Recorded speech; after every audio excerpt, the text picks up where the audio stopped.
All right, hello everyone, and welcome to this special event to honor and recognize Women's History Month, being hosted by the Belinga Black Cultural Resources Center. My name is Quatez Scott, and I am the Intercultural Specialist of the Belinga Center.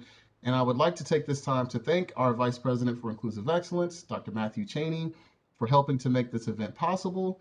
I would also like to thank our President, Dr. Sue Edwards, for her continued support of the Division of Inclusive Excellence and her efforts to make Wright State University a space where all students, regardless of their actual or perceived difference, are able to thrive. And lastly, I would like to thank Dr. Nicole Carter, the director of the Women's Center and faculty slash co-program director of the Women and Gender Studies program, for being with us this evening, who is going to lead tonight's Q&A with our guest, as well as share updates for the Women's Center programs happening this month. Now, it is my esteemed pleasure to introduce tonight's speaker, Maia. Please tell me if I pronounce this incorrectly. Chaka? That is correct. Okay.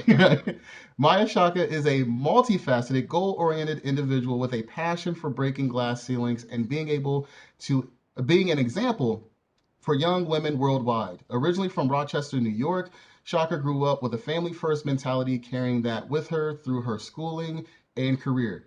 Immediately following her graduation from Norfolk State University, Chaka began her profession in education, focusing on at-risk youth, developing programs, and implementing procedures to increase school attendance and retention rates. In 2008, she founded GEMS, GEMS, which stands for Girls with Empowering Minds and Spirits, a club designed to promote self-esteem, academic achievement, and educational encouragement. While she continued making waves in the classroom, earning awards and accolades such as Teacher of the Year, Shaka was simultaneously making her mark on the field, officiating for college conferences such as Pac-12 and Conference USA, as well as the XFL. In March of 2021, Shaka made history as the first Black woman to join the on-field officiating staff in the National Football League. As the as only the second woman to join the on-field officiating staff, Shaka continues to be an agent for change by devoting her time to pouring into the communities that helped nurture her growth. Wanting to continue her commitment to provide educational enrichment services to economically disadvantaged youth, Shaka recently established her nonprofit MMC, which stands for Make Meaningful Change. As I previously stated, there will be an opportunity for a brief Q&A with Maia. If you have any questions, please feel free to put those questions in the chat box, and we will do our best to get to each of those questions. But as for now, everyone, please give a virtual round of applause to Maia Chaka.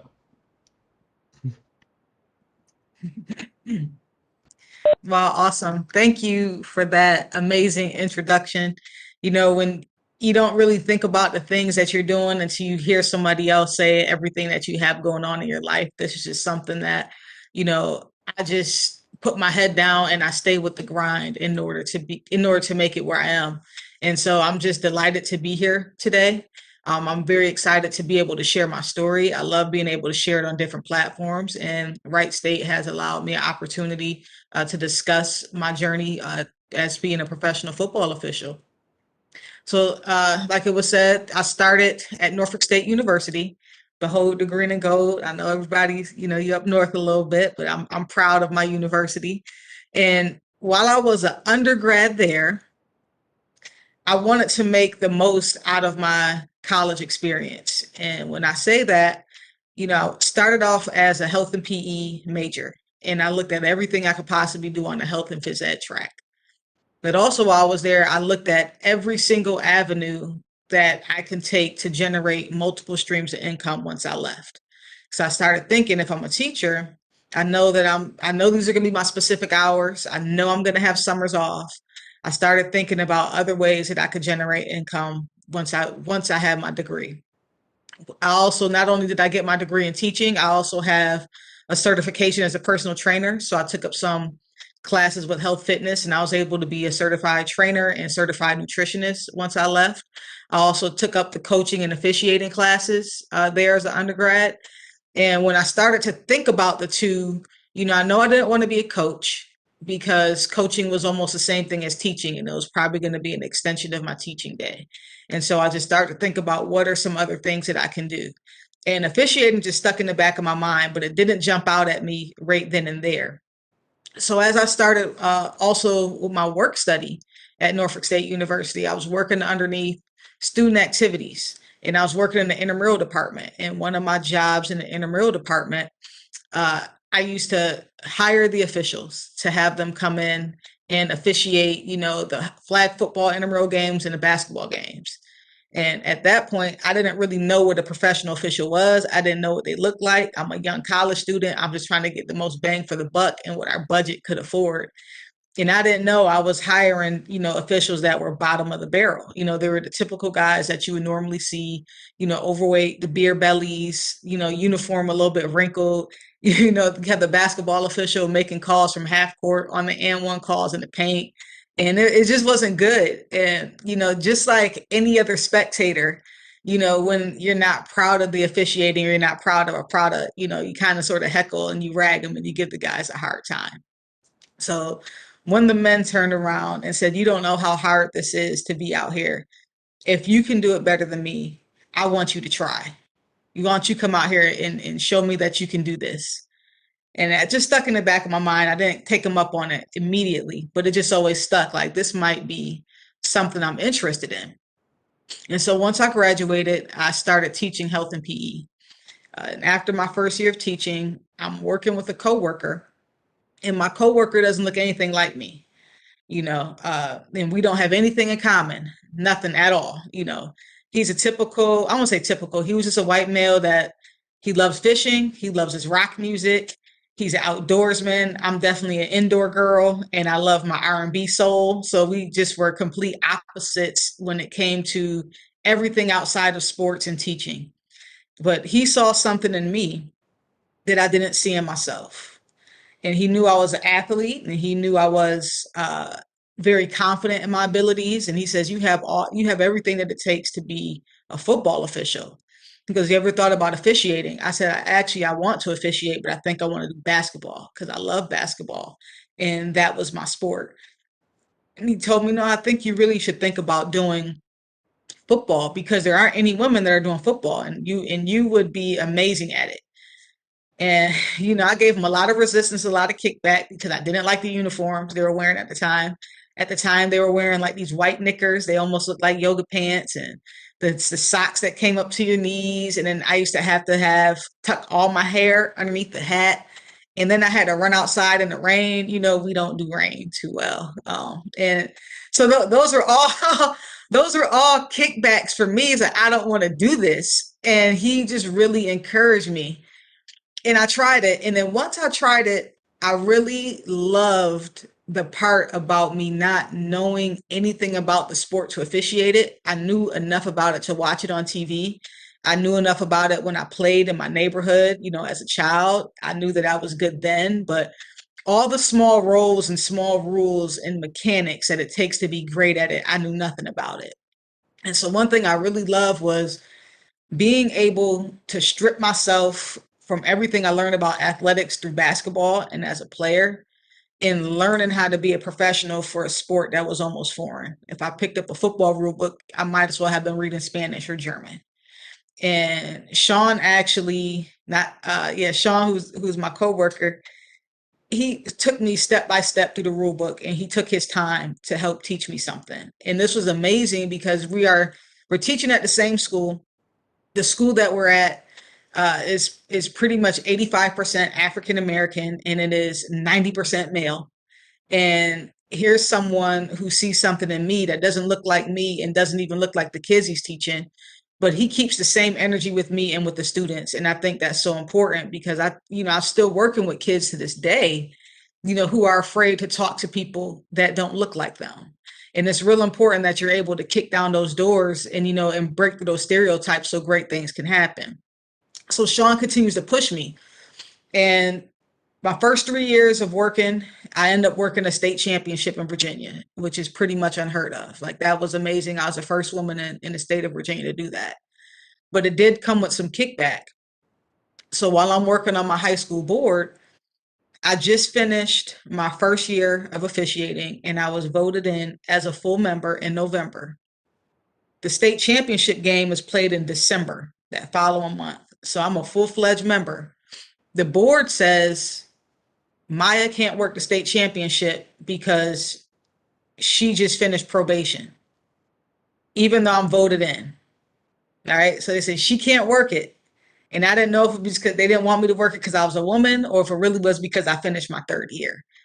And so, I was a little frustrated, but the crew that was pegged to work that game, the crew stood up for me and the commissioner stood up for me against the board. And they said, if she doesn't go, this entire crew doesn't go. And the people who I were working with were top of the line officials. These were guys who were already working college football, and I was only working high school. And at that time, I didn't know that by me working with those guys who were already working as college football officials, they started training me to be a college official when I learned how to be a high school official. And that's real important. Like they went hands on with me. And so when they stood up for me and they took that stand and they knew they couldn't put anybody else to work that game because I was working with the best of the best and anybody else probably would have messed the game up. And I remember that to this day, how that made me feel. They told me this after the fact. So they didn't want me to be crushed. And it came out afterwards because they didn't want me to be discouraged when I went to the game. But I remember the way that made me felt for someone to have my back, like no matter what, and so that's something I carry with me as a professional, knowing that if someone needs you for something or you need to speak up if you feel that something isn't right, how important your voice is and how much power that you have and the platform that you have in order to speak up for others. So that was so important for me. So I worked the state championship game. I knocked it out the park, came back with rave reviews. And then the next thing I know, I'm going to a clinic or like this, it's like a clinic or like a camp for like officials who are trying to work college football. And so for me, I wanted to just start off working, small college football, Division 2, Division 3. That's what I was trying out for. I walk into this room and there's no one else in the room that looks like me. There's 122 people there. There was one other black official. There were no other women. So when I walk in this room, everyone turns around and looks at me and they take their chairs and they kind of sort of push them up to their tables, almost to make it seem like I couldn't sit there. And I just looked around. I didn't pay them any mind. And so I go and I sit behind this table. That's the reserve table where all the keynote speakers were sitting. And, I'm naive. I'm young. I think around this time, I'm maybe all of like 27, which is really young, like in the officiating world, because normally your officials they're around their 40s and up. And I just sit behind the table. I know nothing. I know nothing about who's speaking and who these leaders are. So one of the men looks at me and he comes and he sits down next to me and he just sparks up a conversation. And we don't talk anything about football. We talk about life. We talk about what I ate for breakfast, how far of a drive it was for me to get there. We were just, having basic conversation. We laughed and we joked. Then he gets up. They announced a keynote speaker they said, we now want to bring our keynote speaker to the stage, Mr. Gerald Austin, he worked in the NFL for 27 years. He has 3 Super Bowls under his belt. He also did the Monday Night Football rules expert. That was like one of the first ones on ESPN. And then, eventually he ended up working for the Raiders with John Gruden as a rules expert there. So this is who I just talked to absolutely nothing about football with, and I had no idea who he was. That's really disrespectful on me because when you go to these settings, you really want to do your research about who the big wigs are when you go to these like clinics and camps or job interviews or what have you. You want to make sure you're doing your research so that you have something, in common or something to talk about with some of these people who are there so you can spark genuine conversations. But I guess maybe I just had the magic touch or something, so I got lucky, or maybe I had a guardian angel. So he gets up and he goes, "Kid, I gotta go," and my jaw just drops, and I'm like, "What did I just say to this man? Did I just shoot myself in the foot? I have no idea." So he emails me about 2 weeks later. I'm in a rules meeting, and an email comes across the board. I'm showing football film on my laptop, and it's hooked up to a board in front of a room full of my counterparts. And he emails me, Gerald Dawson from Welcome to Conference USA. And so the guys are looking at me like, what's going on? So I delete the email. I said, man, that's nothing. He emails me again. It's Gerald Austin, welcome to Conference USA. So he's trying to hire me and bring me on staff. I delete it because I think I'm being punked. And he calls my phone and he goes, Maya, this is Gerald. We met at the such and such clinic. You're not answering my emails. I said, I didn't think they were real. And he goes, well, they're very real. I want you to come work in Conference USA on the line of scrimmage. And I said, are you serious? Because I'm jumping straight from high school straight to Division I football, which is really unheard of. I skipped a lot of steps. But one thing about this guy, he was a visionary and he hired a lot of people straight from high school and brought them straight on a Division I field. And a lot of those people that he took those steps with, they're in the National Football League now. I'm one of them. Sarah Thomas, who's the other woman, is another. Clay Martin, who was my referee this past year, my rookie season in the NFL. He came straight from high school to the NFL. And there's a number of other ones that are in there. So I was very fortunate to be underneath his tutelage. And so later down the road, right before I started to go to my NFL interview, he says, do you know why I hired you when I hired you? I said, because I made you laugh. He said, no, because I know the way you look and I saw the way that those guys looked at you in that room and you didn't stand a chance if you went up through the ranks because you weren't qualified to work Division I football at the time. Goes, but you had everything that it took, like the way that I spoke to him, the confidence, and the way I was able to communicate. Because communication is a big piece when you're talking to coaches and players. Like you have to be able to have that verbal judo, or what have you with coaches. And he just said I had a way with words, and he knew that I can do the job. All I had to do was learn it. And so he spent his time to teach me how to officiate football. And I spent 3 years in Conference USA and I received my NFL interview in 2014 after working my very first bowl game. So everything for me right now is at a fast forward. It's like 3 years of high school, 3 years of college. And now, boom, I got my NFL interview, right? So everything is happening like this. And at the time, I didn't really understand why the NFL was looking at me, because I barely worked college football. I started working arena football, but when they interviewed me, it wasn't to hire me right away. It was just to bring me into their development program and to train me and to get me ready. And at that time, the average official was spending maybe 2 or 3 years in development. I spent 7 years in development and I didn't understand why. So in comparison to someone like Sarah, she came into Conference USA 2 years before me. She came in a development program a year before I did. She came in 2013. I came in 2014. She was hired in 2015. I'm thinking, okay, my time is going to be sometime 2016, 2017. So I put those expectations on myself. And I didn't get in until 2021. And that was frustrating. And there was a time where I didn't think I would get in. So normally the natural progression would be after you work high school football, you work college football, and then you have to work a Power Five conference now, which is your Pac-12, like your ACCs, your SECs, the real big name conferences. And so me, I live in Virginia. And, after working, I'm in the NFL development program. And then after working in Conference USA for 10 years, I was trying to move and get to a bigger conference so I can get to the NFL because that's really what was holding me back. Like they were no longer pulling people directly from Conference USA to the NFL. You had to make that extra step. And I just felt like I was at a standstill. Gerald couldn't move me. Nobody could move me. I applied to every conference that's on this East Coast, everything that's in my footprint. And we all know what's on my side of the world if I live in Virginia. And none of those conferences would hire me. And it wasn't because I wasn't qualified, because my resume looked a whole lot better and my game film looked a whole lot better than some of the guys that they were taking over me. And that was just something I had to eat. And I was like, I can't understand like why I can't move. And so the Pac-12 finally took a chance on me.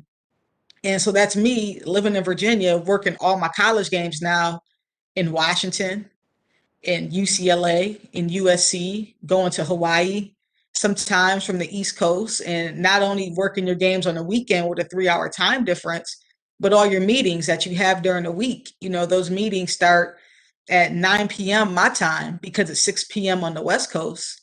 I'm still working a regular job, and those meetings go sometimes until midnight.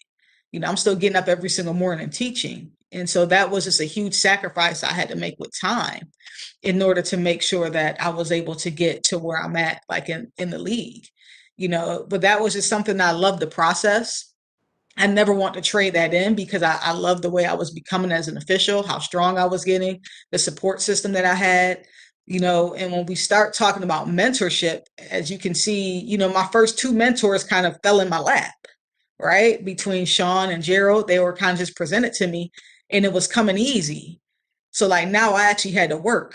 And now I'm going out to the West Coast and I find out that the obvious progression of me having to work close to home and working on here, that was no longer going to happen for me if I wanted my ultimate goal. I had to step outside my box and do something completely different.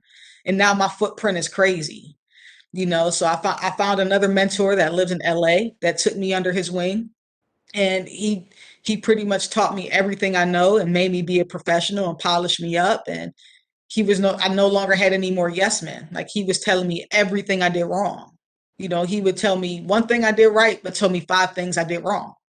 And that was something that I really needed because, a lot of times you see I'm the first black woman to be in the National Football League, but I was also the first black woman to be doing Division I college football, in the level I was.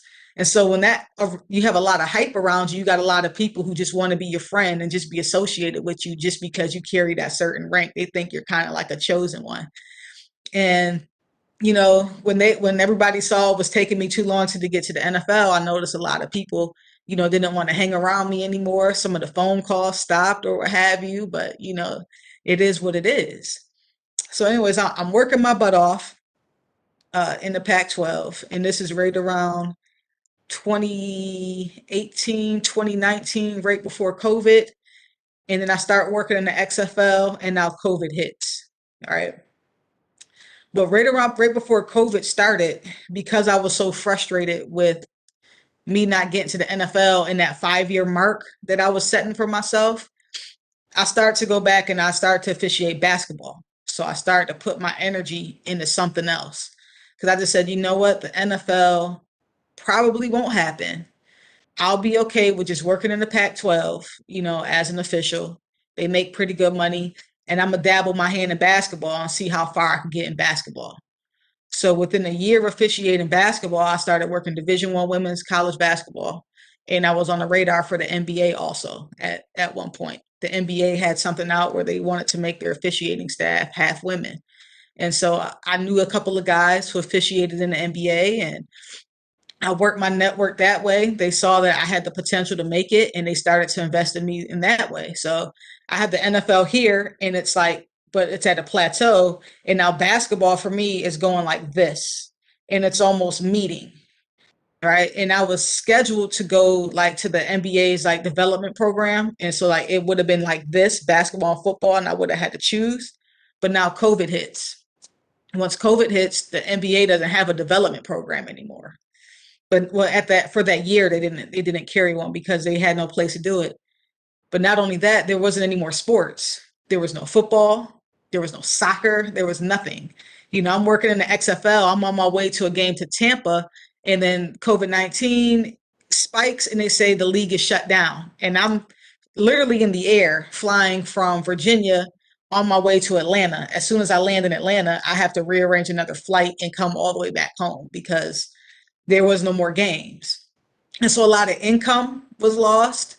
And for me, I invested everything into my profession. I sacrificed a lot of weekends. There were a lot of birthday parties that I missed. There were a lot of weddings. I really put my career first, like over a lot of family needs while I was trying to grind to try to make it. I really put my career first. But when COVID sat me down, it made me focus on my family. It made me focus on others. And I became real close to my family. My extended family became my immediate family. And I no longer worried about football or basketball or trying to make it to the NFL or trying to make it to the NBA. My number one worry was just trying to make sure my family was good. And then out of nowhere, the NFL calls me and hires me, like really out of nowhere. Like I was really not expecting this to happen. So when we talk about, you know, things, when it's your time, it's going to be your time.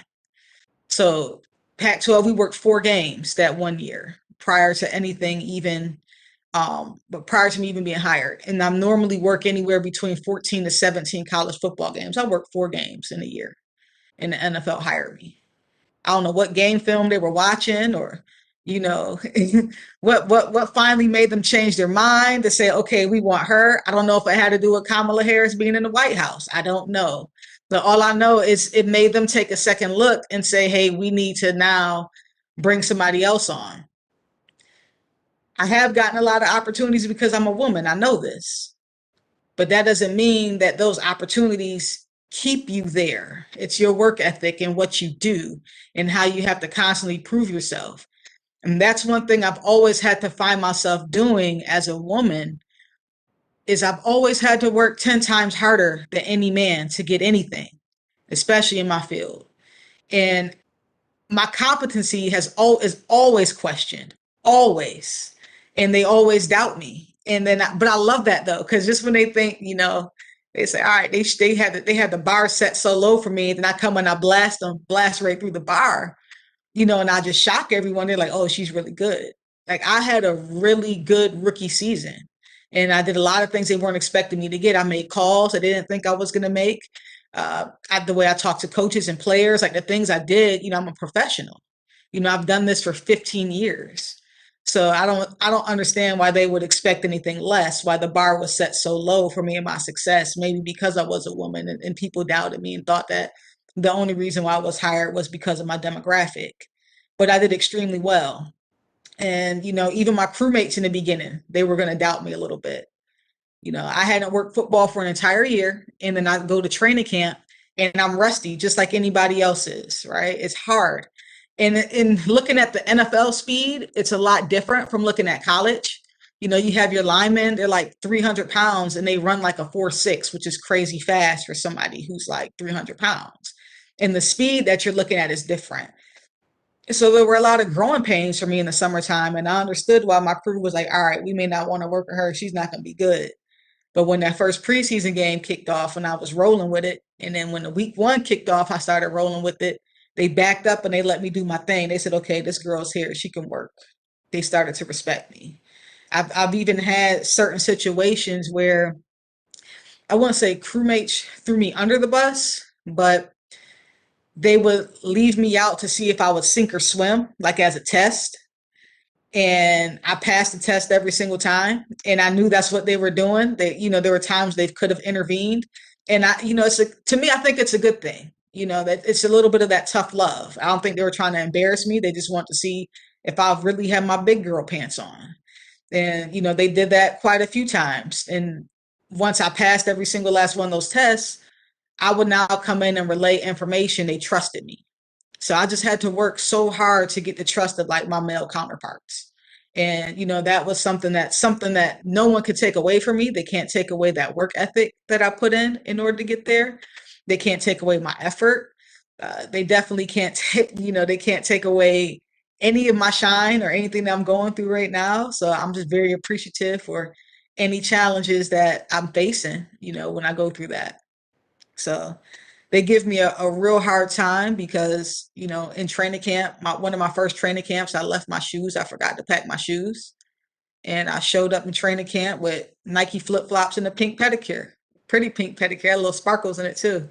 So I showed up and they first I thought somebody snuck into my room and was hazing me and took my shoes and hid them. But no, it was just me being a rookie.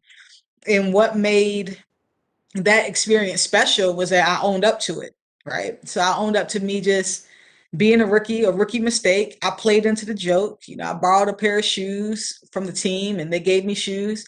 And every time I went out in the field, I would get joked on by the players and by the coaches. And I just went with it. And I think that was like one of the biggest buy-ins, for the guys, just to show them I'm human. I didn't pout or cry or get sassy. I went along with all the jokes. And, I think that's a part of when you are a woman or any minority and you're around people, you have to find that common ground that is going to help make you be accepted without, uh, compromising your morals in any way. You have to find that common ground, that, that sense of humor that has no color, that has no gender to it. And for me, I never address the fact that I'm a woman who officiates with my male counterparts. I always just want to be considered as another official. And I think that's what helps humble the playing field a little bit, because I don't go in with the ego and the big head, like I'm woman, hear me roar, respect me. I talk with my skills. I talk with my preparation. I talk with my work. I don't necessarily have to talk with my physicals because it shows.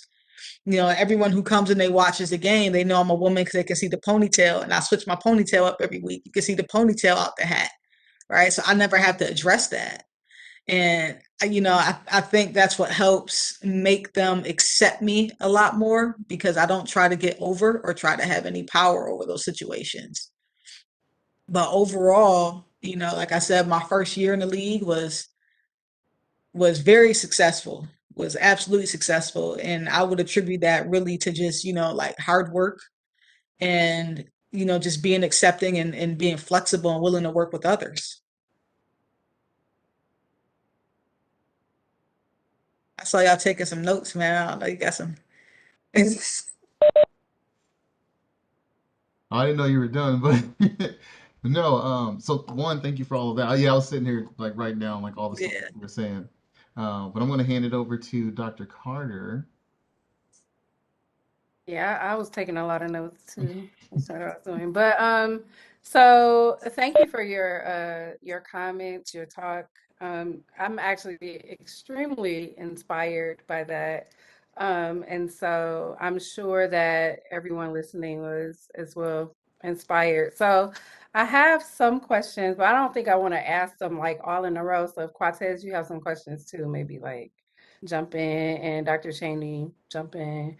So the first one I had, like you mentioned, having an experience where you weren't sure if it was your age, your gender, or maybe like the experience um, in your role that caused them to act a particular way or provide you a space within.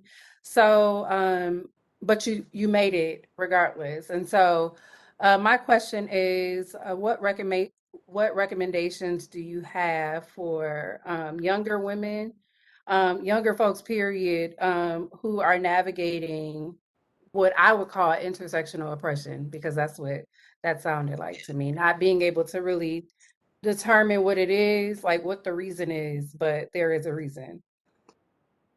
So yeah, that's so tough, because everyone is different, like in their own right. And for me, I had another when I was working in Division 1 college football, I had another crewmate of mine. He's also the only black official to work Division 1 lacrosse. And Gerald paired me up with him. And then there were some times where, because he knew what I was going through by him being a minority in another sport, he knew exactly what I was going through. And there were times where I would want to just go off because I knew there were some things being said about me or I was treated a certain way. And I want to put on, you know, my hard hat and go to war and just strictly address those people straight up. And I couldn't do that because I'd come off like the angry black girl.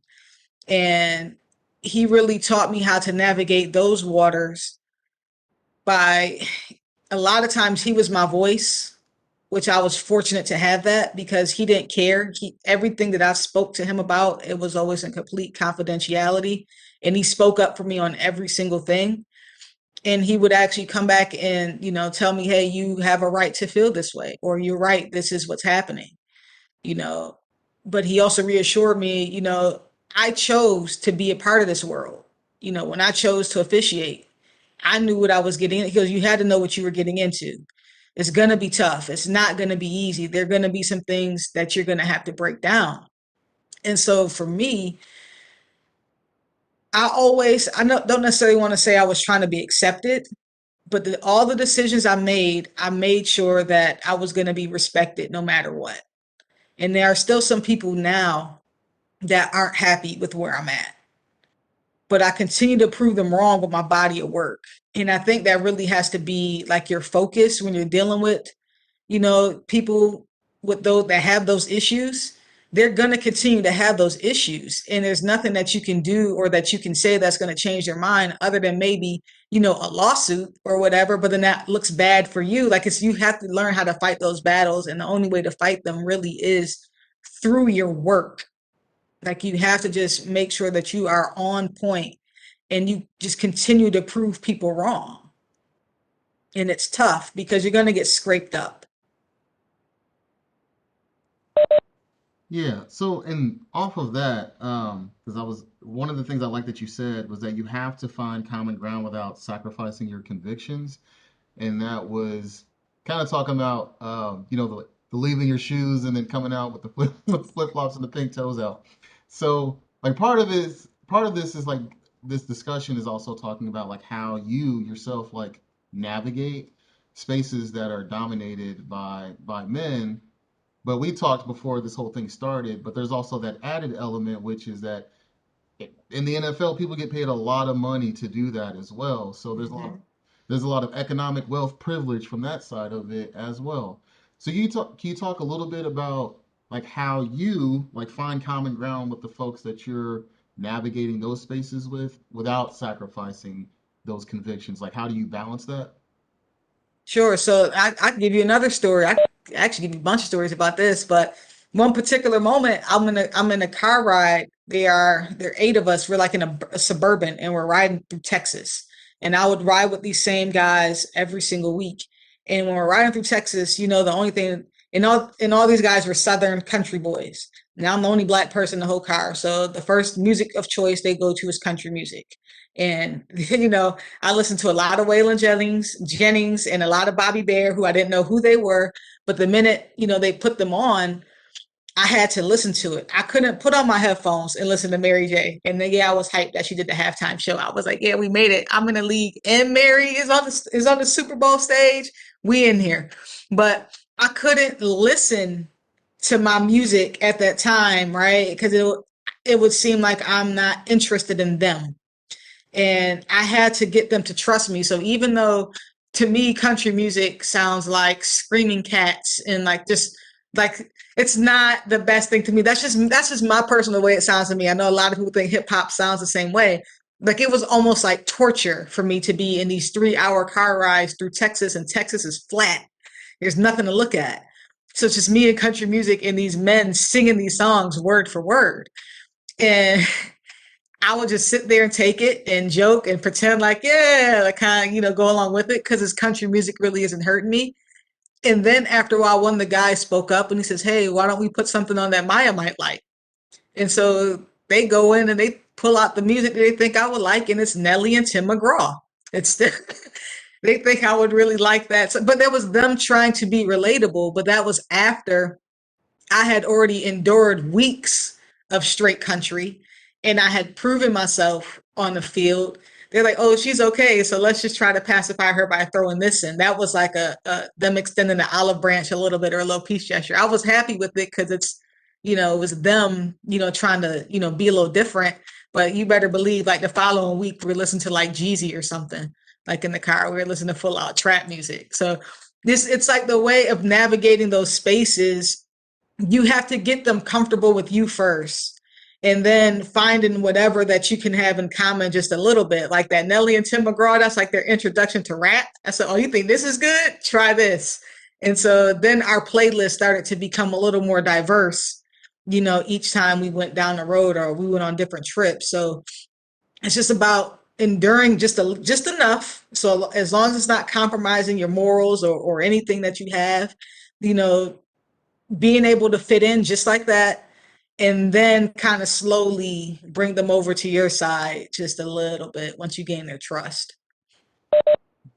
You Yeah, I like know, that you use the word endure. You have to go through the pain of that, huh?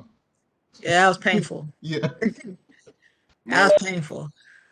Maya, what I found interesting is that you talk about those 3-hour drives through Texas with them and building trust and cohesion. Trying to get them to trust you. But how was it for you to make those?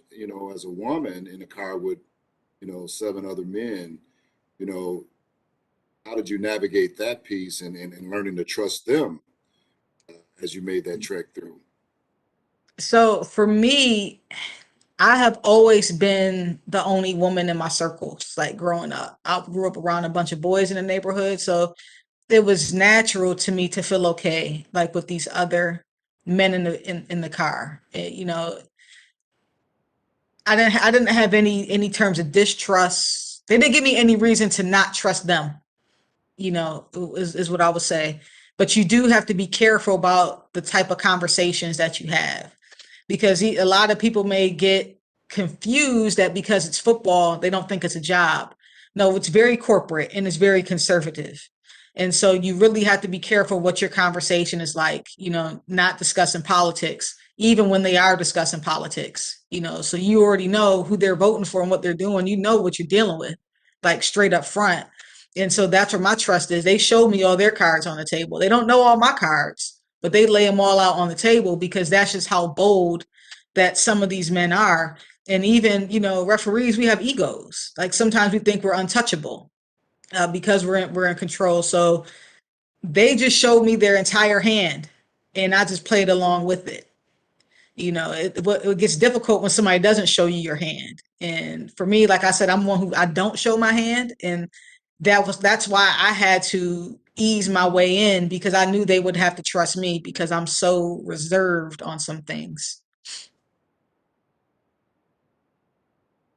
I just wanted to recognize that we had a comment basically supporting the things that you were saying.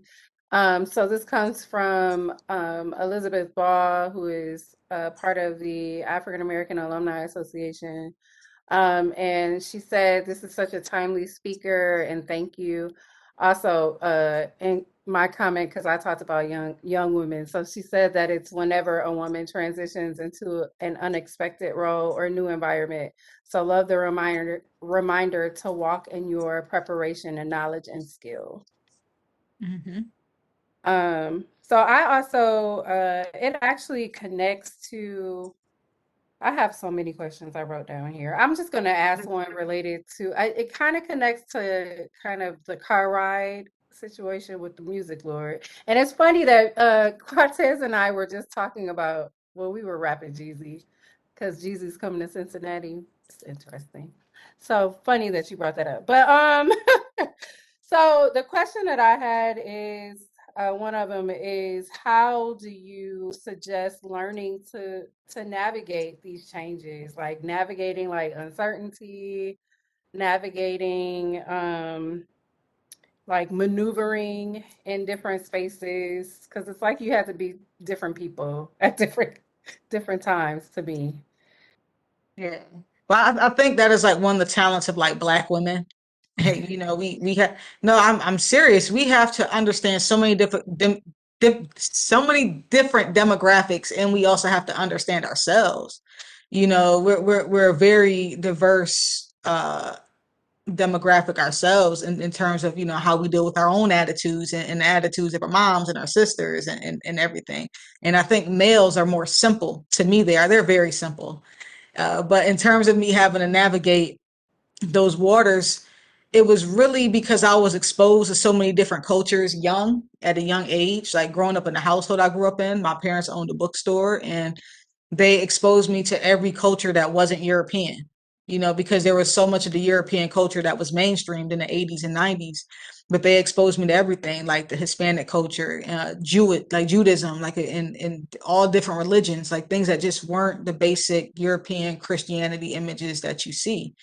And I think they prepared me well for that. And I also think by me playing sports and being in different athletics, that prepared me for that also, because you play around different people of different cultures. So I've always grown up with the ability to be diverse, and I never want to hang around people that look like me. So I always had a different group of friends, you know, all the time, because I learned from those people. And I think that's just what really helped prepare me as an adult. So I would think like whenever you're choosing to take on a job, or you're starting to relocate to a different part of America or different parts of the countries, you have to take it upon yourself to actually do your research and study about, you know your surroundings, you know, and that helps you navigate. And then Jay-Z said, you show them how to move in a room full of vultures. So, you know, I listen to a lot of rap music, and rapper. That's how I get my daily affirmations, and but that's how I really get a lot of my motivation of how I'm gonna move around, because it's like, find somebody, learn somebody, and then you learn the next person, and then you just kind of sort of piece it together. And one thing I really live by is I don't live off of like the he said, she said. Like if somebody has a bad business relationship with somebody, that doesn't necessarily mean that person's going to have a bad relationship with me. I take my relationships for what they are and my experiences with people for what they are. So I don't go in with any preconceived notions when I meet people. I want my experience to be pure and genuine. Thank you. And then going off of that, Madam President Ball, she's the president of our African American Alumni Society. But she states, or her question is, how do you create trusting relationships with your peers in different environments on the field, well, whatever field that you're on socially? Like you, she states that she's slow to open up and slow to share what is personal or private. So I guess it kind of goes with like some of those things that you're talking about, like understanding that you're in a space where most of the people are conservative, or Hmm. there's a large population of those Yep. folks that are really Yep. conservative. So yeah, how do you navigate those relationships?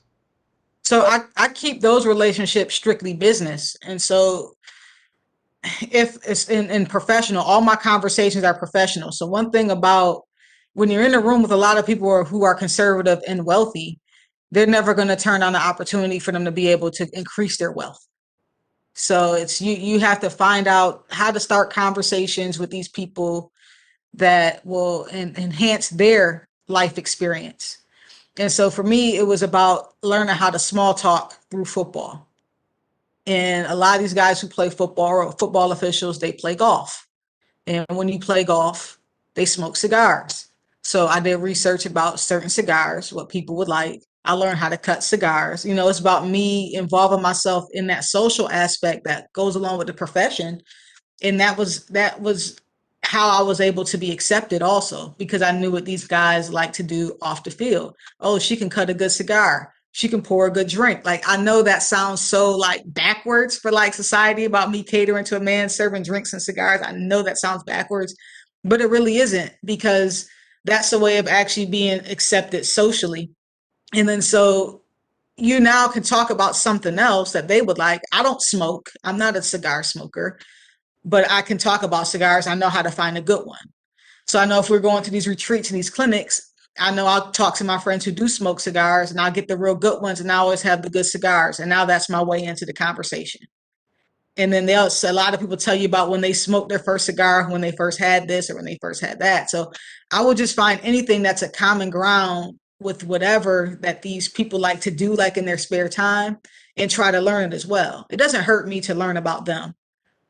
And in terms of personal stuff, I still don't share my personal details with people, because it always comes back to bite you. They may know small details like my family, but they don't know anything about my life, or I just don't want to share that.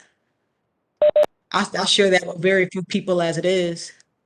No, I think, and going off of what President Ball just put in there, like that's so good. I think that's a really great point. Like you said that you keep it professional, but you learn of their personal interests as a way to keep it professional with them. I think that's a really good point for folks to kind of learn about as well. Being able to dive into things that people like to enjoy in their personal time, and then using that for small talk, which can make a big difference in your personal life. Hmm. Just a comment. I think that reminds me of like the whole golf thing. Like, so business deals are often made on like Hmm. golf courts, and now like in at basketball games in the boxes and football games as well. And also because I'm from Detroit, the hockey, at hockey rinks Hmm. as well. So, but yeah, so that's very interesting. Yeah, I have another question. So, and this goes back to when you were talking about mentors. You stated that you had the first two, and then you talked about the third guy. I think that was in LA, and you stated that like that was one of the first people that told you a lot of the things that you were doing wrong. And I think oftentimes like folks they associate mentors with people that tell us the things that we want to hear, or like they always make us feel good. But I think it's also important to talk about that as well. Can you talk about why it's so important to have mentors in your life that will share the things with you that don't always make you feel good? Yeah, so when you want to be successful, you want people to give you information to help you grow.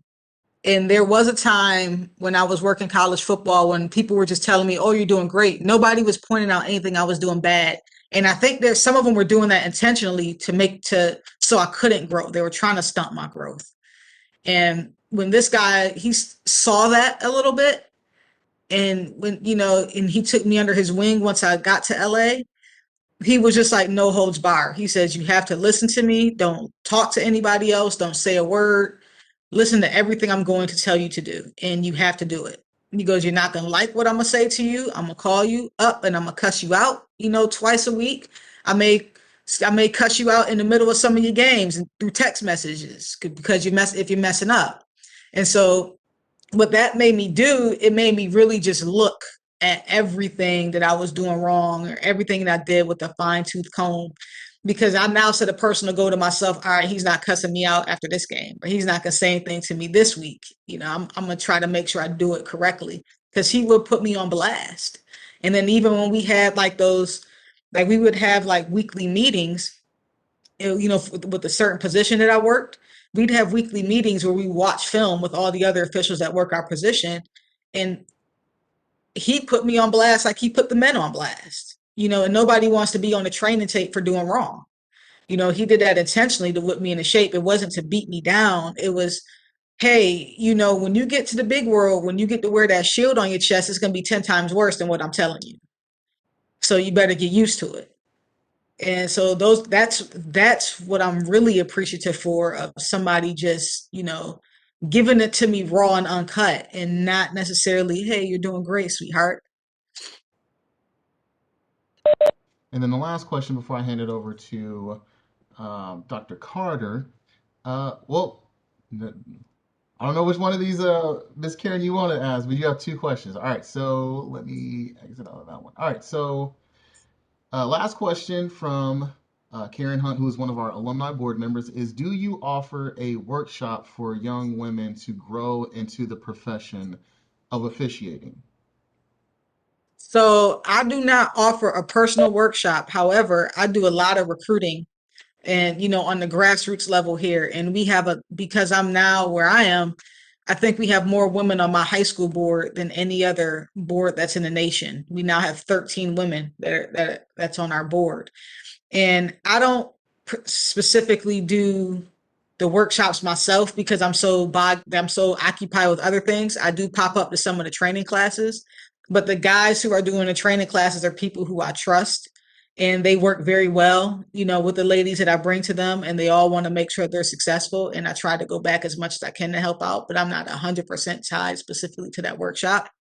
And I will say that when I started working Division I football, every year after my third year, when I was interviewed by the National Football League, I've gotten a woman hired in Division I football every single year after that. And so I've got a total of 7 women that were working Division I football that all came up underneath, my recommendations. And a lot of them came through Conference USA under me. And I also wanted to make sure that whenever I left a position vacant, it was being filled by another woman. I'm sorry, guys. I know that may sound a little bit sexist, but there's plenty of you guys out there. But I think, if I leave, it's up to me to make sure that I provide an opportunity for someone who looks like me. And so those are the things that I do to make sure that, that I'm not the only one, and I don't stay just being the only one.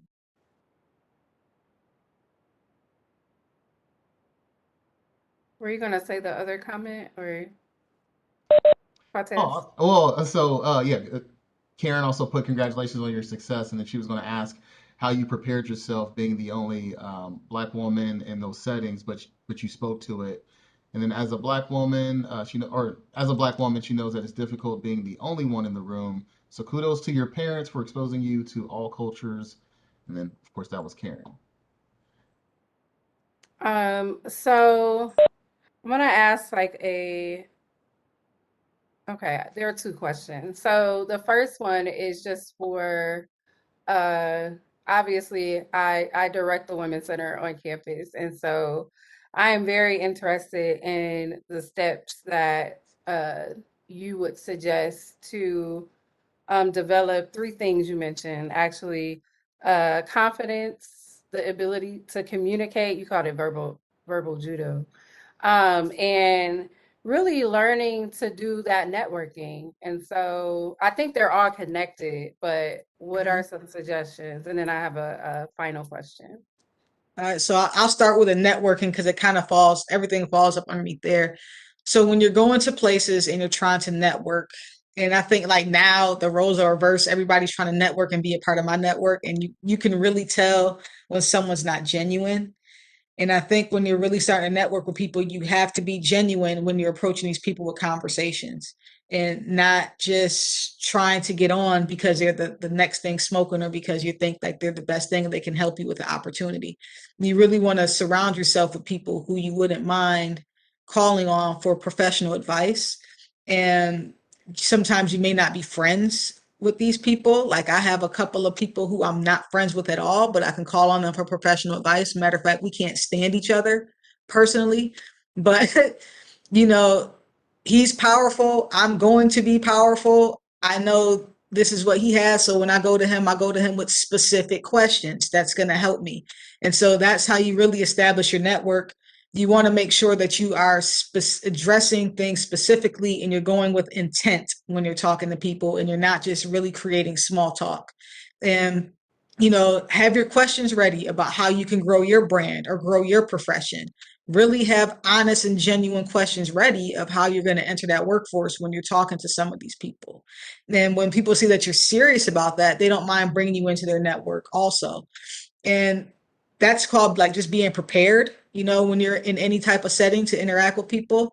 Also, social media is like a lovely thing. You can make sure that you have everything that you need on your social media page, that's going to be appropriate because everybody does check that or they Google you or whatever. You want to make sure everything checks out and everything follows suit. But I think the confidence comes from knowing your work and just doing that background and knowing everything that you're solid in. My confidence when I met my college coordinator, I didn't know about football, but I knew me. I know how to be me and I don't change who I am. I'm not going to waver that at all. And I think that's what he sees, or what he saw. He saw me just genuinely being me. And you can't hide that. And, if you change yourself to try to fit in with a crowd, you're in trouble. If you change yourself to try to fit in with a job or a spouse or a significant other, you're in trouble. All you have to do is just be you 100% of the time, and I promise you it will work for you. It may not work in the timing that you want it to work, but it will work when the timing is right. And I think that's the most important thing.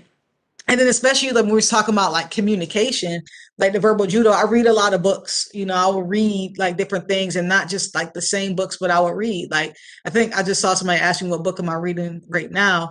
There's a book that's called like Embrace the Suck that was given to us by the officiating department. I can't remember who's writing it, but it's pretty much about how to deal with things when times are tough because as officials, we're graded and then people hate us and the internet hates us and they put us everywhere on the internet when their team loses. So it's pretty much about how we deal with that when we're inside of those spaces. So I think, getting your vocabulary up and being diverse and just learning different people, all that builds in to you just being a solid professional with learning how to communicate. I can talk every lingo. You can take me from Wu-Tang to the White House and we're going to be cool. So, Oh, that's a powerful quote. I'm gonna write that down. So we always got a quote from someone. Right, right. You yeah, can take I me from got Wu-Tang to the bars. White House and I'll be cool. Yeah. I'm gonna get that on a shirt. Okay. Um, so there was, can you talk about how you ask or how you actually reflect on just like how you use reflection to think through where you are now, probably like your past and where you are now and where you want to go? I do that a lot because my life is really crazy. Like if I sat down and really wrote a book, there'll be so many different chapters because there's so many different angles. Like my life, there's a lot of layers to my life. And when I look back at a lot of the hardships and some of the mistakes I've made and poor decisions and I look back at how some people were just strategically placed into your life and I look back at those relationships that work and relationships that didn't, it all makes sense now. It didn't make sense when I'm in the thick of it. It didn't make sense when you're dealing with heartache and everything else. But it all makes sense now. It's like, wow, that person wasn't supposed to be here. This person is supposed to be here. I lost this person, but I gained this strength. So these are all things that I look at now. And it definitely plays into a role of how I intend to treat people in the future as I continue to ascend. And the relationships that I've had with people that were good to me and genuine relationships and how those people made me feel are the ways that I want to reflect myself onto others and how I want to make them feel. And how people reached out for me and brought me up, that's something I want to do as well. And it doesn't necessarily have to be in the football world, it can be in any professional world. And that's one of the reasons why I still choose to teach or be involved in education and the youth, because it's so important that we're able to instill those same types of values and those morals and those same codes of ethics inside those children while we're developing new leaders, because that's what's going to change the generation. That's what's going to change this nation here. Thank you. We did have another question from Elizabeth, and she just asked, how do you select those you invest in? How do I select those that I invest in? Yeah, I think as a mentor. As I don't really select. I kind of just get them all. You know, and that's I guess it's not a selection process. It's like you click with somebody genuinely, especially like when I deal with a lot of youth right now. I click with my youth genuinely. I'm taking some students with me to go watch some state championship games tomorrow because they need that exposure. They're not the top of the line, they're not the best kids, but because they've never been outside their area, have never even been to a high school basketball game, they need to be in that type of environment to see that something is possible. So a lot of times the way I choose to take people under my wings, it's just the way that the timing and the situation that presents itself, what lines up, and where I think that this individual may benefit the most from that exposure. And then that's how those relationships are built. And then a lot of times I may not continue to be their mentor. I will continue to be involved in their life, but they may fall or click better with a friend of mine or somebody else that's in my circle. Because we all know at the end of the day, it's going to take a village. And even though I'm talking about youth right now, it's still the same thing when we're talking about adults and when we're talking about networking, right? So you may be introduced to me, we may hang out for a little bit or, talk about women's empowerment, but then through our meeting you may meet someone else who's in my circle who you might vibe with better than me. My feelings aren't going to be hurt, but that's how we grow as a people, that's how we grow as a community. I also put the book in the chat as well. It's by Brent Gleason. The book you mentioned, Embrace the Suck. Yep. So, Yeah. I think because we're over time, that was like the only I had a list, but it's fine. You sure you good? You got Yeah, everything out? it's fine. About to say Dr. Carter's the last person you want to ask that question to. She means it when she says she got a whole list of questions. So I could go down You the hear the list, shade. like at this yeah, point. yeah. So again, thank you very much, Maya. Virtual round of applause for this time here. You dropped a lot of gems, no pun intended, because I know you're no, that's your organization, but you really dropped a lot of great nuggets for not just our students, but our faculty, staff, as well as our alumni who are visiting us here this evening as well. So again, thank you so much for your time. And then I'm going to hand it over to Dr. Carter so she can also offer some of the other programs that we have going on for Women's History Month, Women's Oh HERstory Month. goodness. Women's Herstory. I need to pull it up. I'm sorry, I did not do that. But here we go. Bear with me. She had all those questions. It's at the bottom of all the questions. It is. It's not, I was not even thinking about. So, for the next event for Women's History Month is actually taking place next Wednesday. We are having a small business pop-up shop and resource fair in the Student Union Atrium. And so there are community businesses, women-owned businesses, and resources or nonprofits coming for that. We also released a podcast yesterday for International Women's Day, but it's available to be listened to, and just ignore the roughness. It was the first one for the Women's Center. So, and then also next Friday, we're doing Picture a Scientist, a screening and discussion on women in science. And then the biggest thing is the Uprising Symposium, which is like a mini conference, hybrid conference. Right now we have 12 presenters and a keynote. So from places like Eastern Michigan, Miami University, on campus, community members. So just the link is on our Instagram page, and you can use that link all day for the different events. All right, so thank you very much, Dr. Carter. Thank you so much to Dr. Cheney for helping to make this event happen. And again, thank you so much, Maya. Is there anything else that you want to leave us with, or are you all set? I think I'm all set. You sure have one more question? You good? Want to make sure I didn't leave anything No, I just want unanswered. to say that You good? quote. Let me say the quote again, okay? Because I'm putting it on a t-shirt for real. You Um, have to pay me. Let me get my cut. okay, I'm gonna send you some t-shirts too. Okay, so you could you could take me to the. No, I think you said you could take me to Wu-Tang to the White House, Yeah. and I'll be Everything in cool. between. Yes, Yep. yeah, I wrote it down. Yep, All right. You can split half, half and half. No, just split. Okay. All right. Well, thank you all so much. Thank you again to you, Maya, and good luck as you continue to break barriers. Congratulations on everything that you are accomplishing. And if you do write that book, please let us know because I definitely am going to buy that book. And I know Dr. Carter; she has a million books. So Look at all the books behind you. Okay. seriously, yeah. All right. Well, thank you all so much, and have a good night. And thank you for joining us this evening. Thank you as well. Bye.